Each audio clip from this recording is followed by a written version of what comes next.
Rob, welcome back to Palm Harbor Local. A little bit different this time. We're in a different studio and stuff.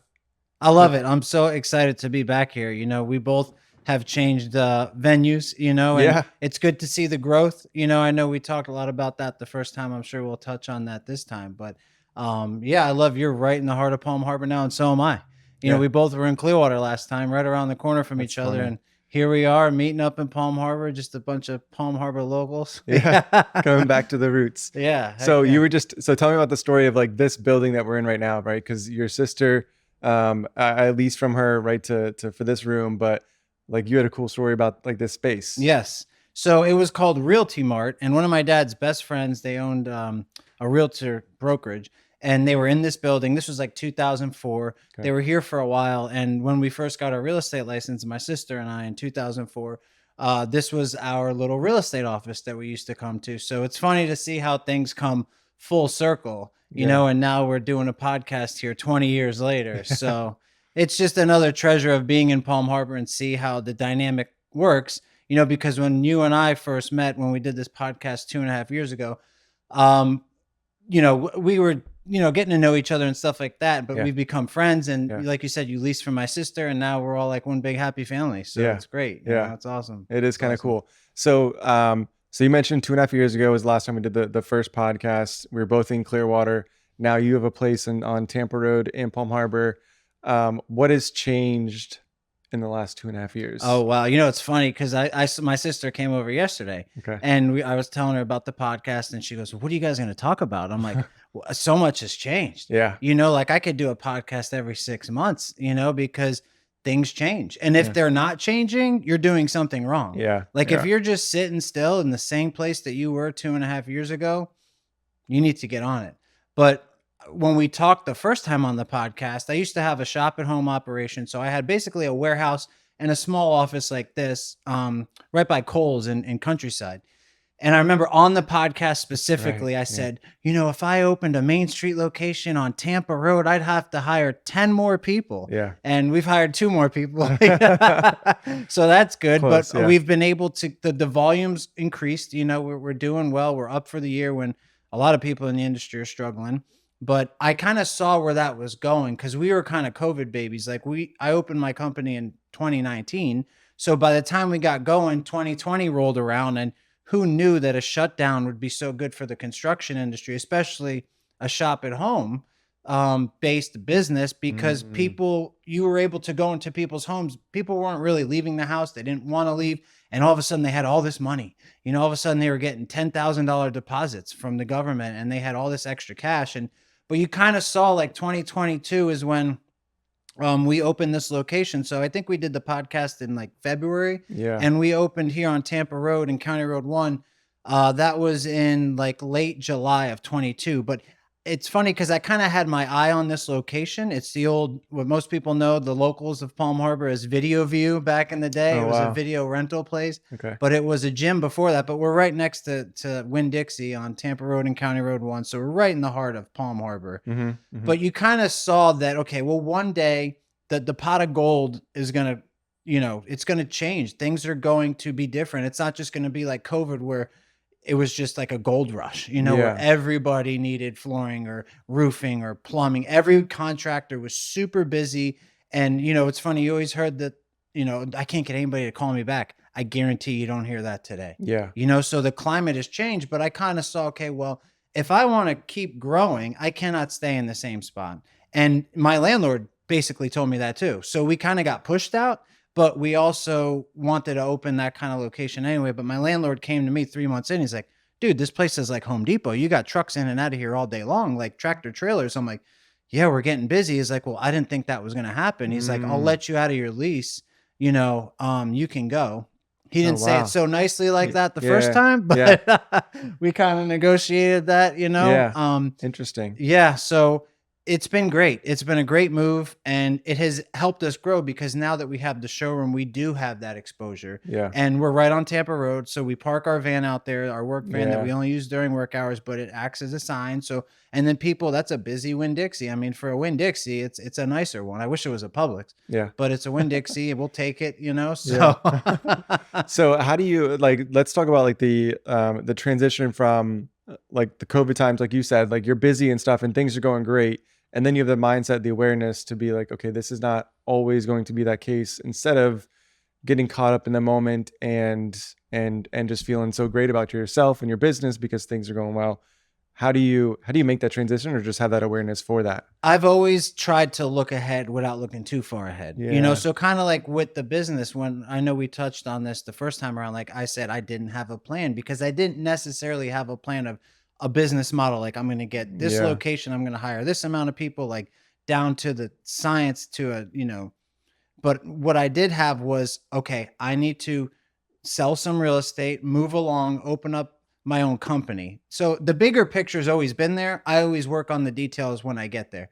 Kind of like Mhm. we talked about this too. It's kind of like the vacations I go on. I just book the trip and show up and then figure it out. Like I don't really have an itinerary set before I go there. Like Mhm. even, Danny's with me today, one of my senior project managers, and we went to Chicago a few months ago. We didn't have a plan. We just showed up. We went and watched baseball. We ate and we hung out, and that was it. Mhm. But I always know where I want to go. But when I get there, you got to fine tune it, because you Mhm. can't predict everything. Mhm. I had a little shakeup in my company, and it was the best thing that ever happened. I was able to hire some really, really good people. And I couldn't be more grateful.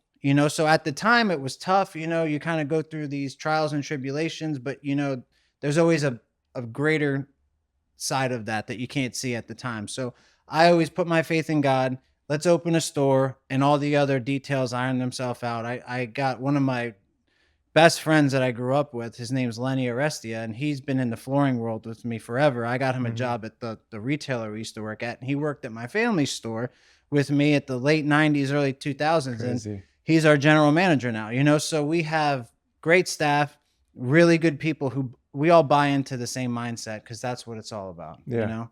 But we just kind of knew, look, things are not going to be like this forever because being in this industry for so long. You've seen the changes, right? Mhm. Yeah. And Yeah. you knew that wasn't normal, that what was going on Mm. during COVID wasn't normal. And, Mhm. but you Mhm. have to adjust. You have Mhm. to adjust. Mhm. Yeah. And so now that you have staff, you have employees and stuff, like how have you managed that? Like what are some tips for like maybe somebody that's growing or just somebody that's an employee? Like how have you managed keeping everyone motivated and happy, right? Because that's a hard Yeah, thing. it is hard. And here my philosophy always has been the best investment you will ever make is in people. Yeah. I've seen flooring companies that are nationwide companies that have unlimited budgets go out of business because guess what? They didn't hire the right people. So I've always been a firm believer in you invest in people and everything else is going to flourish. And Steve Grant, who's a good Oh yeah. friend of Yeah. mine, Yeah. who was on the podcast, I was listening to that, and basically he had the same message. Him and I grew up in the same neighborhood together, which I currently live in that same neighborhood. I moved around a couple different places, Yeah. and his mom and dad still lived there. So it was cool to connect with him. But Cool.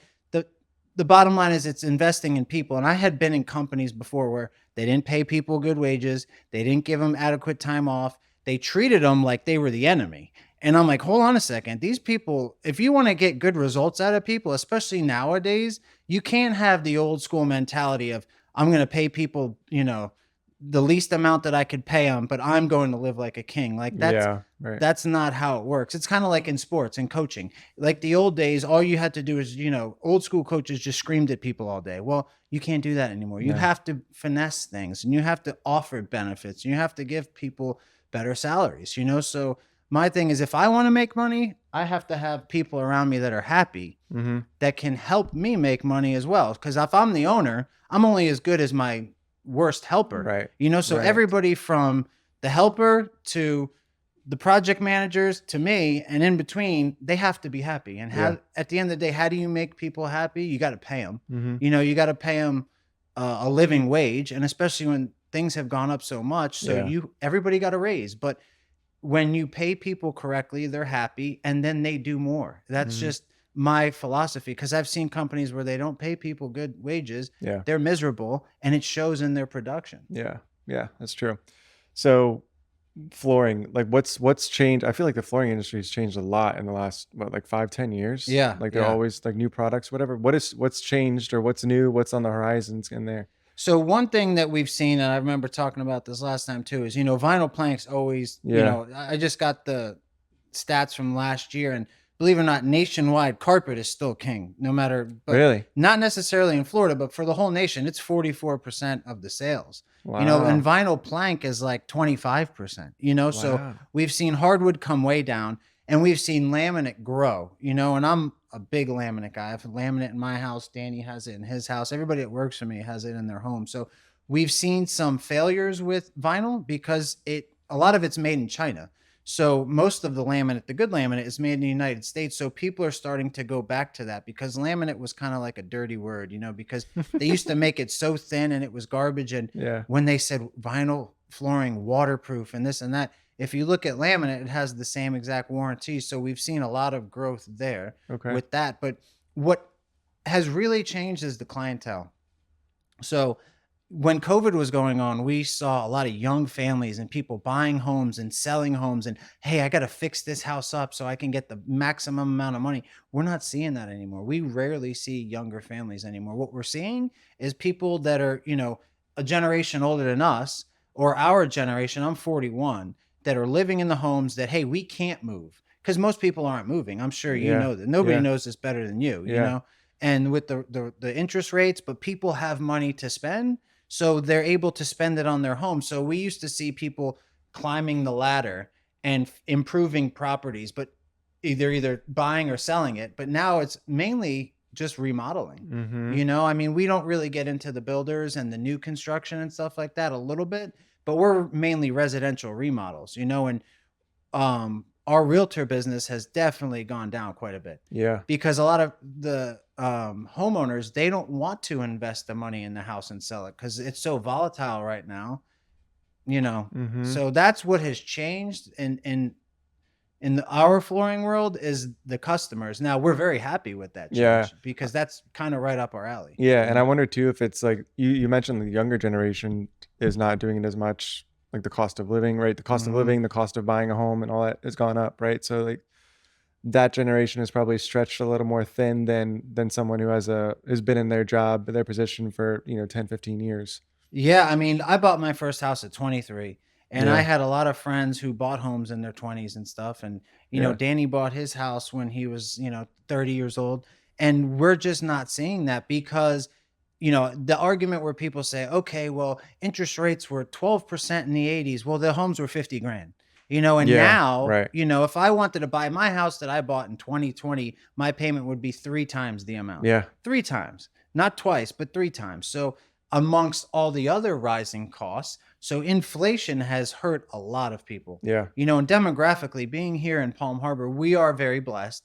It is a very nice community. People have money and stuff like that, but there's just not the movement that we used to see, the turns and people buying and selling and climbing the ladder. And, if somebody comes in our showroom and they're younger than 40, it's rare now. Yeah. Where that wasn't the case for a while. It was not, and it's sad because I feel for that generation Right. that's trying to come up and trying to, pursue the American dream. And we touched on this kind of before we got going on the podcast. Like, I opened my business because I sold my first house 10 years after I bought it. Then I rented a home. Then I bought another house, fixed that up and sold it. So everything I have is due to real estate, and Yeah. if you can't get your foot in the door, Yeah. it's going to be hard to grow, Yeah. It's funny you mentioned that because same, like we bought our house in 2017, and I was thinking this earlier this year because we sold our first investment property.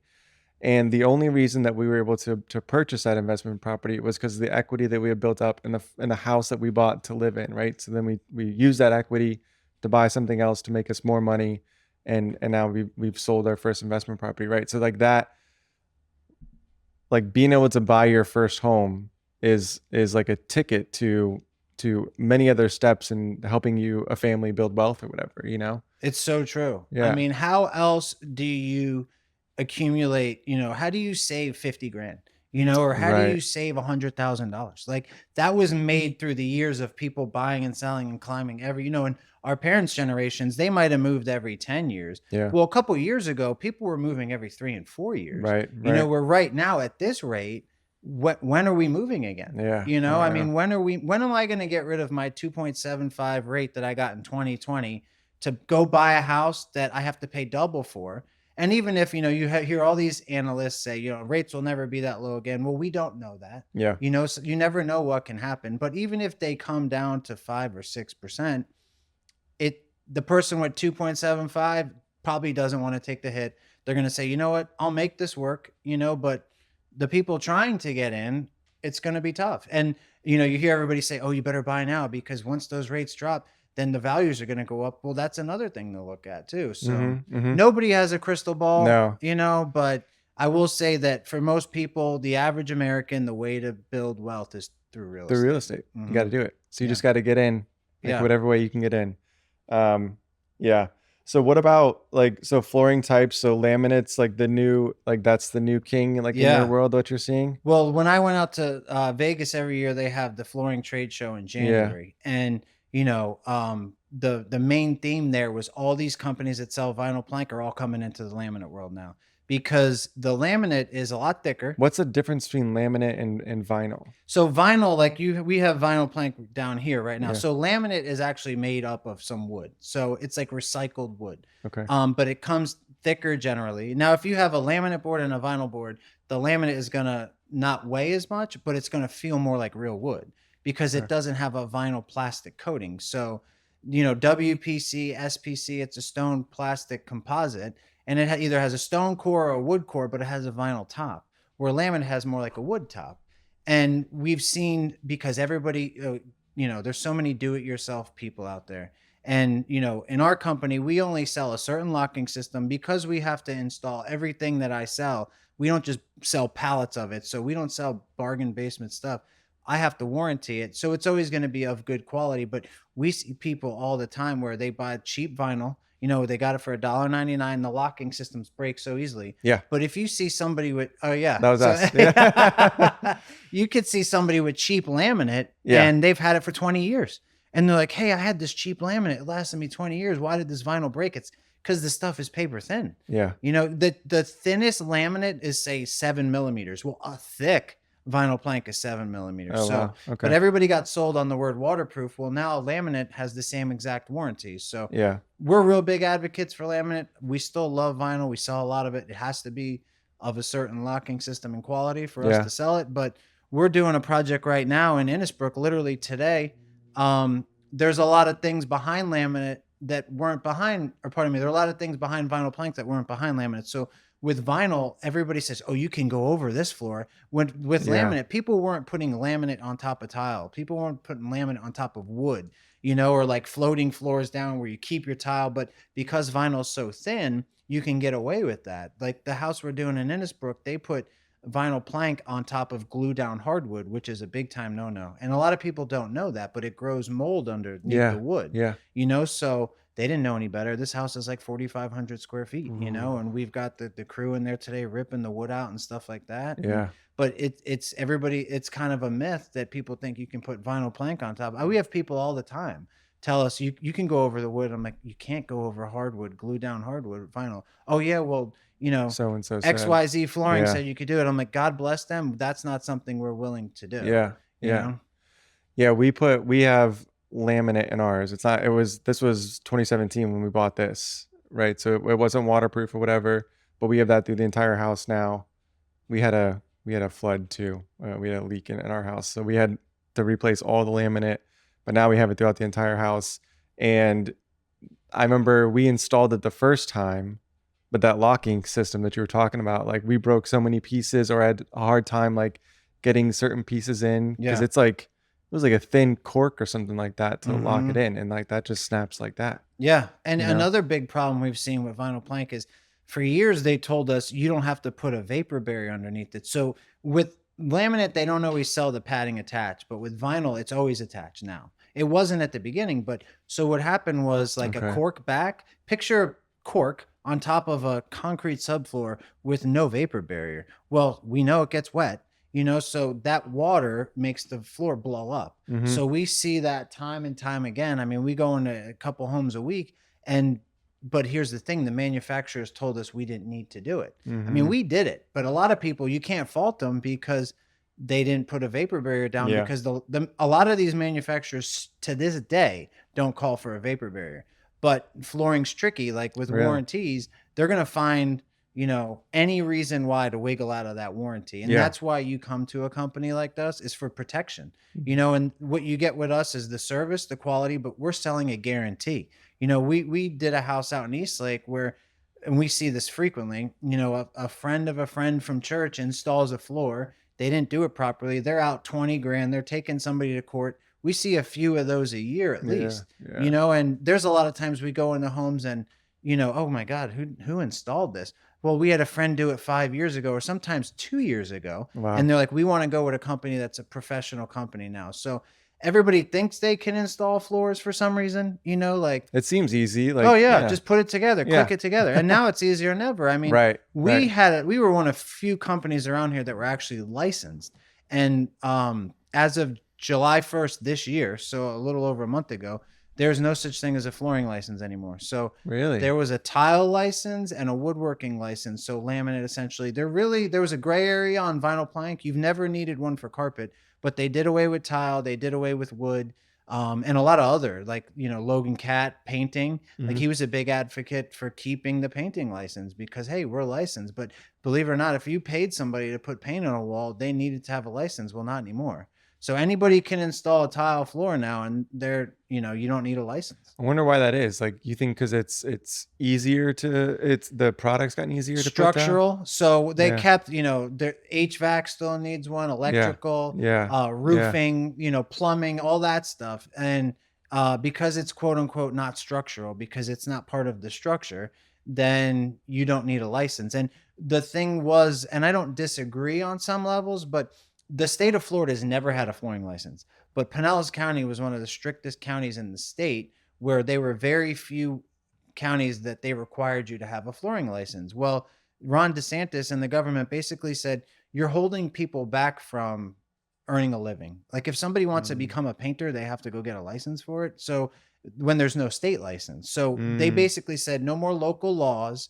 That's like, okay, well, you could drink at 21, but then Pinellas County says you got to be 25 to drink. Mhm. Mhm. But you can go to Tampa and drink, but you can't come here and drink. Mhm. And Mhm. so basically they made a statewide law where it's just whatever the state law is, that's the law, Yeah. which I don't disagree with. I mean, that kind of separated us from, the handyman, but I think people still see the value For in sure. having a real company, For sure. because you can't really say you're licensed anymore because there is no license. Yeah. But to have a professional company where you can jump on Google, you can see the reviews, and that this is a local company that you're going to get a good quality job. There's a lot of value in that. Yeah. I think now more so than ever than it has been like the last 5 or 10 years. Like 10 years ago might have been a different story, but now it's like,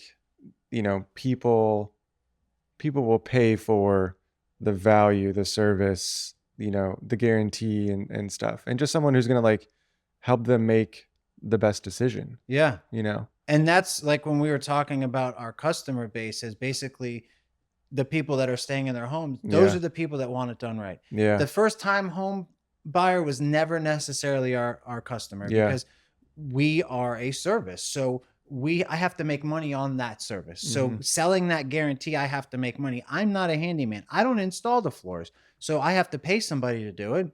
And so obviously I have to put money on top of that. That's economics, Mhm. but yeah, if you go to an installer directly, but good luck if something goes wrong. We fix stuff all the time for people that they could have caused, which, we've had water damage that we fixed, Yeah. scratches, Yeah. somebody's kid breaks a few boards in the middle of the floor. I don't Yeah. even charge for stuff like that. I'm Yeah. like, because these aren't small purchases. It's not like nobody's buying. My dad always says, nobody's buying a 99-cent hamburger from you. Like, they're all going to be in the thousands. Yeah. So to go fix a board and do a service for somebody, that we always do that outside of warranty. And that's Yeah. another thing. Like, you have so many companies where, oh, we give you a 1-year warranty. Well, what about after that? You're on your own. Yeah. So like, Right. a lot can go wrong. It's like, I always tell people, we'll fix it for you within reason. Mhm. Just call us. We're going to be around. We will take care of it. But that's what you get, the peace of mind. Mhm. And to those homeowners that are on their third and fourth home, that's valuable, because a For lot of them sure. have been burned Oh yeah. by,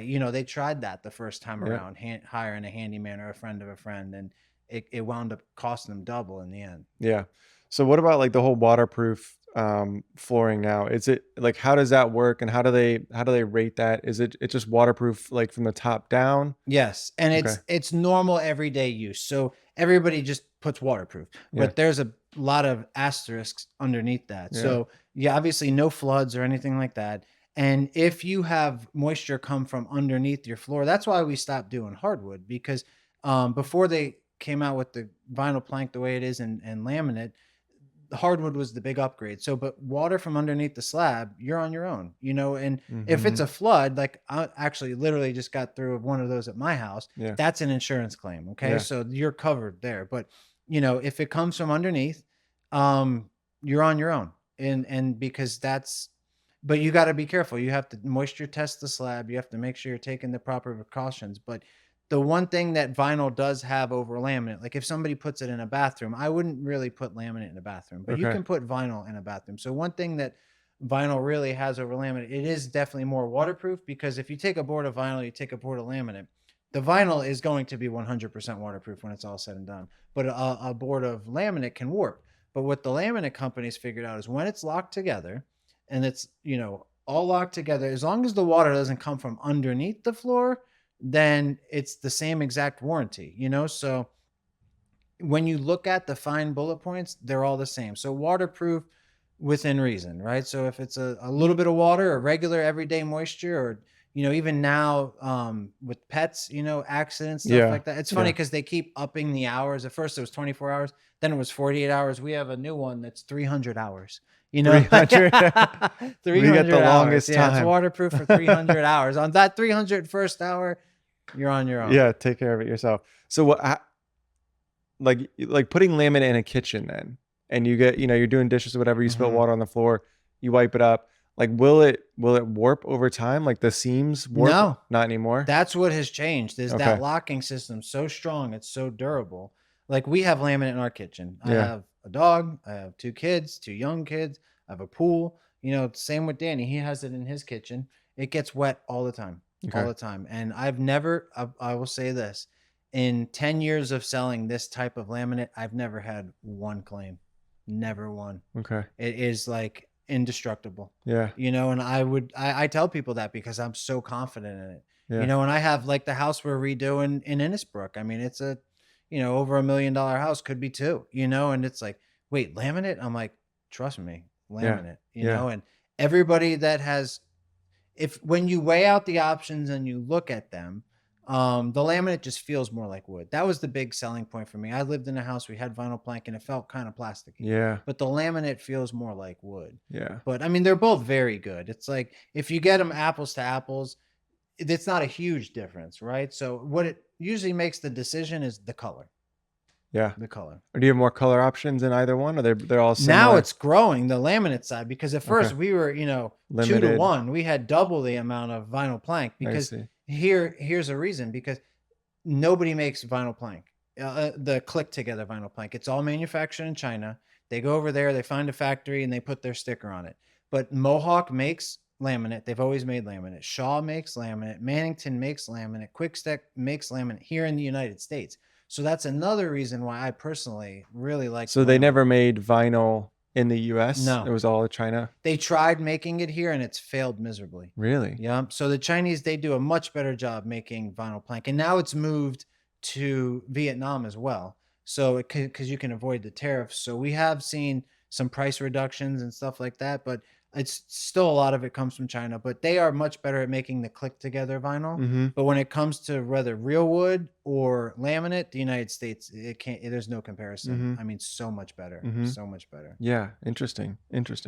All right. So you mentioned traveling. I know I see your posts on Facebook and stuff. I feel like you're on a trip every single weekend. Like, are you working? I work a lot. I'm just kidding. I know. Yeah. It's funny because I don't do anything around here. Like Yeah. I'm either, because we're so involved with the kids' sports and Yeah. all the community stuff around here and Yeah. my job itself. Like literally when I wake up, I go straight to my desk Yeah. and I end the night at my desk. And I work a lot. But then when I want to do something, it's usually away. And right now we're on a run of trying to go to all of the Major League Baseball stadiums. Oh, So cool. I'm on number 14. Danny and I went to Chicago. We went and watched the Cubs Cool. and the Mets play, and then we went to the White Sox game too. So we knocked out two in one city. Nice. Um, but yeah, I mean that and it helps that I get a lot of points off the credit card with this. Nice. Yeah.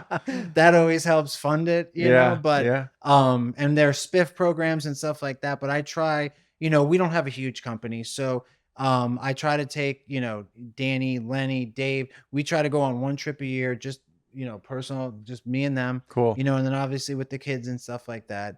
And that helps having those points. For sure. So, a lot of like, so your travels are a lot of like in the United States and stuff? Big domestic traveler. Okay. I've never gone overseas. I've been Okay. to Mexico twice. Okay. I always say there's a lot of stuff in the United States I still haven't seen. Yeah. I want to go to Seattle. I haven't been to that corner, but yeah, I mean, not a huge desire to go overseas. Yeah. Maybe that'll change when I go over there, Sure. but I love baseball so much. I love all sports, but Okay. baseball, basketball, and football are my favorite. And it's always been a goal of mine to get to every Major League Baseball Cool. stadium. And what we do is we show up without a plan and we eat the local food and we hang out and we walk around and it's so much fun because it's just, off the cuff, just Yeah. figure it out when you get there. Yeah. You know? What's been one of your favorite cities to go visit?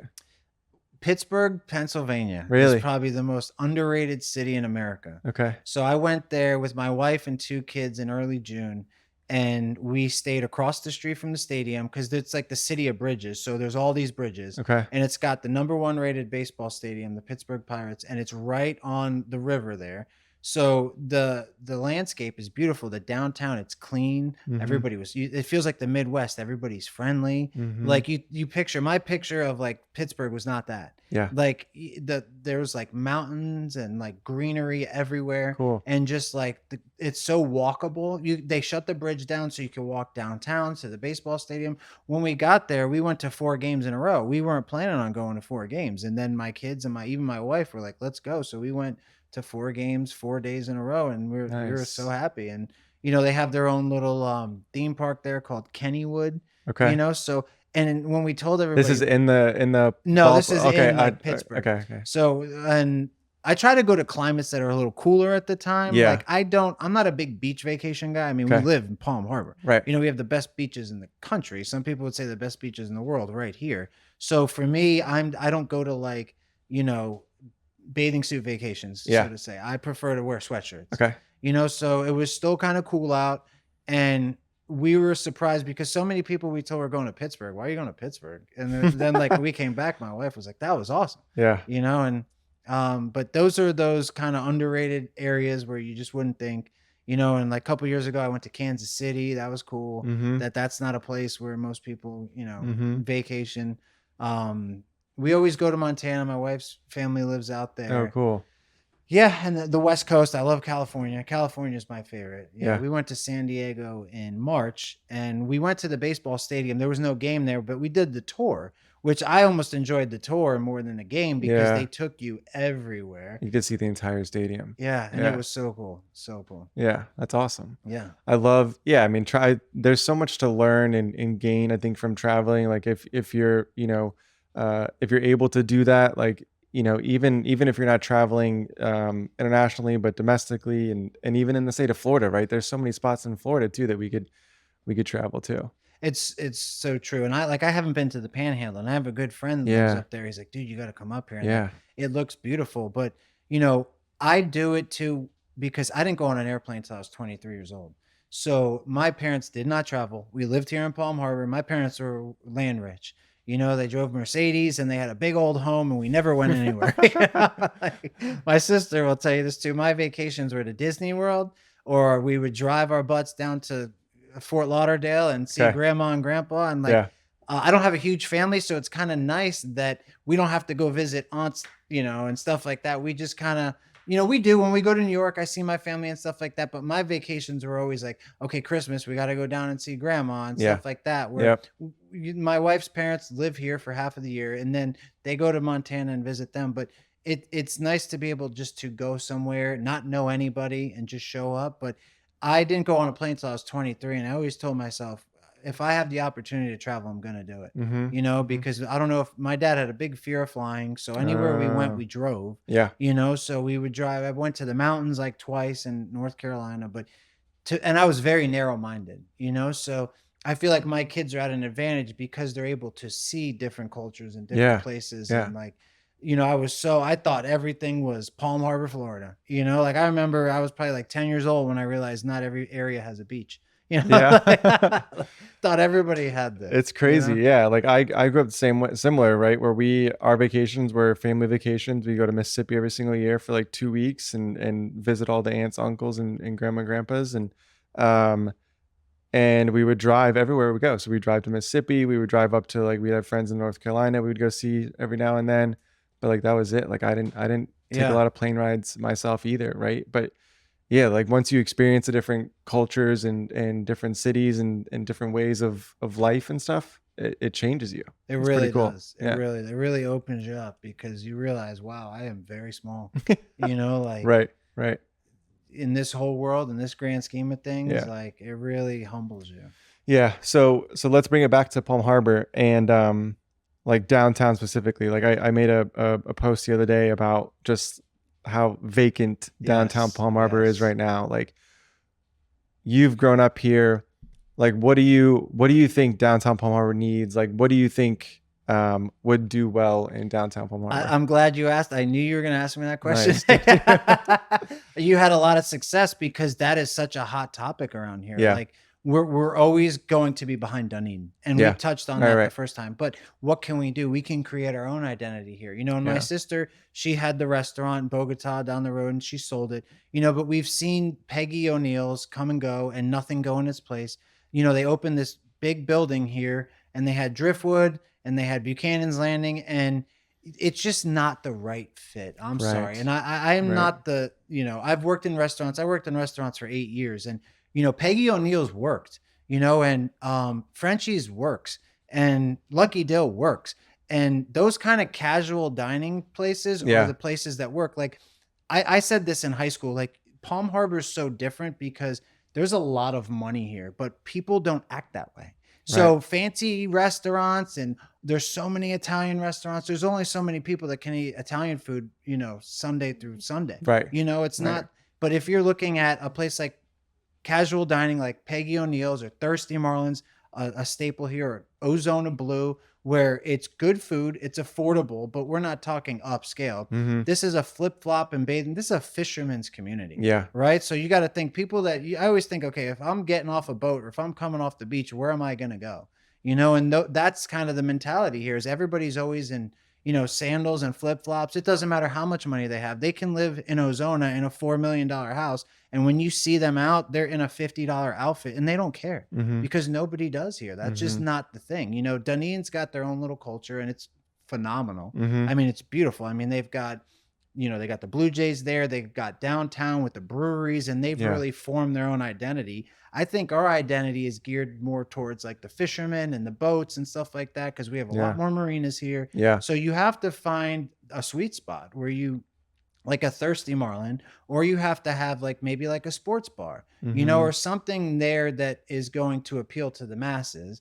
And I don't know, it looked like there was some ownership issues at Buchanan's Landing, you know, Yeah. and that was well documented. That's Yeah. not an opinion. Right. That was well documented. Right. And you know, as far as like what they're doing with Peggy's, I don't know. Yeah. But I feel like, yeah, when they open these restaurants down here, if they're casual, if it's good food, number one, and it's affordable, there's no way you can lose. Yeah. You know, there's no way, because I've seen it in Safety Harbor too. That's another community where there's a lot of money over there, but it's kind It's of very like Palm casual Harbor. too. Yeah. Yeah. And they have really good food. Yeah. Yeah. And you know, like the seafood markets that have opened over there, Yeah. and you know, Barfly and those type of places Yeah. are constantly busy. And Yeah. how we're not like that, I don't know. I think it takes the right group of people, and then it becomes contagious. You know, Mhm. so we've Mhm. seen it. We've seen the momentum comes when I was growing up. You know, in the 90s and early 2000s, there was nothing here. So we had Thirsty Yeah. Marlin. When I graduated high school in 01, Thirsty Marlin had just opened. Okay. But outside of that, there was nothing else Nothing. here. And you know, Debine's doing great across the street. There are a lot of really good places here now. Yeah. You know, so kudos to them because they've brought in. There is a much better life around here, but to get to that next level, to avoid the vacancies on Yeah. Florida Avenue and stuff like that, I think they got to hone in on the fitness community.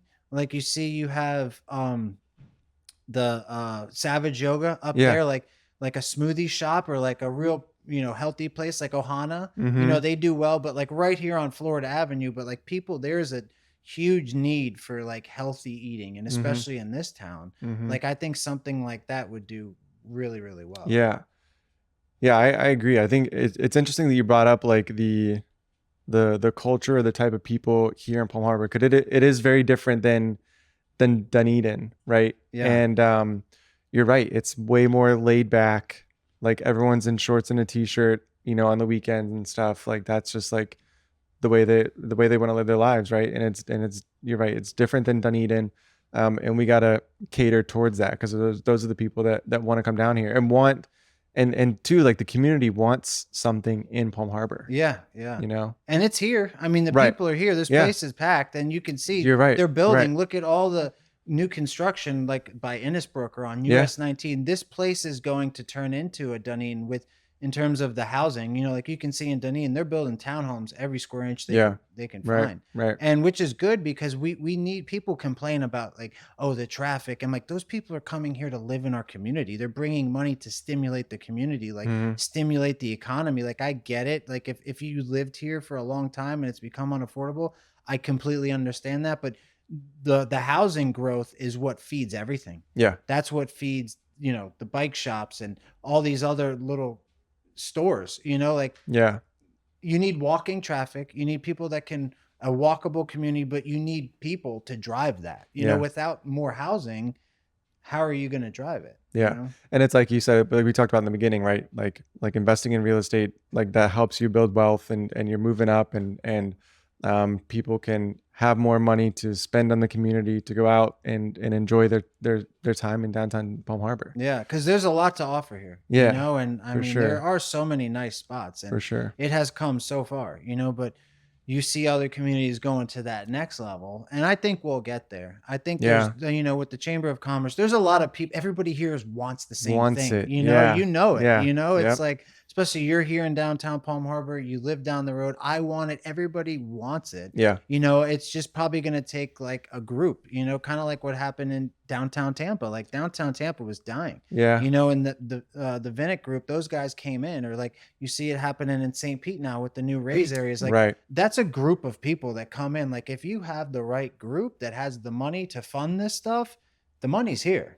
It's, who has the money to put up front to invest, and you're going to see all these bigger communities grow, and it'd be great to see us grow a little more. I Mhm. mean, obviously we love the downtown feel and, calm and quiet, but a little more life would Yeah. definitely be welcomed, Yeah. definitely. Yeah, definitely. for sure. And I think I was listening to our first podcast earlier. Like we touched on this before, but there's what's missing here is you go to dinner, and then that's it. Like That's there's it. nothing else to go to. There's No. nothing else to walk to or anything like that. So like you mentioned before, like being able to walk around and visit a couple of shops or whatever, eat dinner, or grab a drink somewhere and then go eat dinner. Like we're missing that to keep people down here. Yeah. Yeah, like when we go to Dunedin, we go have dinner, Yeah. and then we walk down Main Street, and there at the Advantage, you have the ice cream shops right there. Yeah, right. And then you could walk even further down to Bon Appetit, and there's boats and stuff. So Yeah. like geographically, I've always wondered how that's going to work, but like we'll come here, we'll get dinner somewhere, then we'll go to Cool Side and have some ice cream and hang out. And it's always fun just to see people, Yeah.